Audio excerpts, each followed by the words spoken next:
ሰላም ሰላም ውድና የተከበራችሁ የዚህ ዩቲዩብ ቻናል ተከታታዮች እንደምን አላችሁ? እንደምን ስቆያችሁ? እንደምን ስከረማችሁ? ሰላም ለእናንተ ይሁን። ሰላማችሁ ብዝት ትርፍ ይበልልን በያላችሁበት። ሁላችሁም ስለመጣችሁ አመሰግናለሁ። ይህ ዩቲዩብ ለእናንተ ይጠቅማል፣ ይበጃል ያለውን ያቀርባል። ማለትም የሀገር ወግ ባህል ሀገራችንን የሀገራችንን ገጸ በረከት ያሳያል። እናንተና አረንጓዴውን መልክዓ ምድር የከተማውን ውበት ሁሉን የግብርናውን ውበት ሁሉን ያሳያል። ሁሉን ያማከለ ዩቲዩብ ነው። ይገባችሁ ሰፖርት አድርጉን። ስለመጣችሁ ደግሞ አመሰግናለሁ።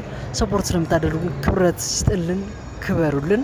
ሁላችሁም ስለመጣችሁ ክበሩልን። ሁላችሁም የማዳም ቅመሞች፣ ሁላችሁም በሳዑዲ ላይ የምትገኙ ወንድሞቻችን እህቶቻችን ሰላማችሁ ብዝት ይበልልን። ዛሬ የምንገኘው ወልዲያ ላይ ነው። ወልዲያ የጁ ላይ ወልዲያ ፒያሳ አካባቢ ነው የምንገኘው። እንግዲህ እንደምታዩት መኪናው ምናምን ተሰልፏል። አንደኛ ቤንዚን ባጃጆች ቤንዚን ናቸው፣ መኪናዎቹ ደግሞ ናፍጣ ነው የተሰለፉት። እና ደግሞ ተማሪዎች ታያቸዋላችሁ፣ የጥቁጥ ተማሪዎች ናቸው። ስለመጣችሁ እናመሰግናለን። ላይክ፣ ሰብስክራይብ፣ ሼር አድርጉ። ታብታብ አይረሳ፣ ኮሜንት አድርጉ። የሚስተካከል ነገር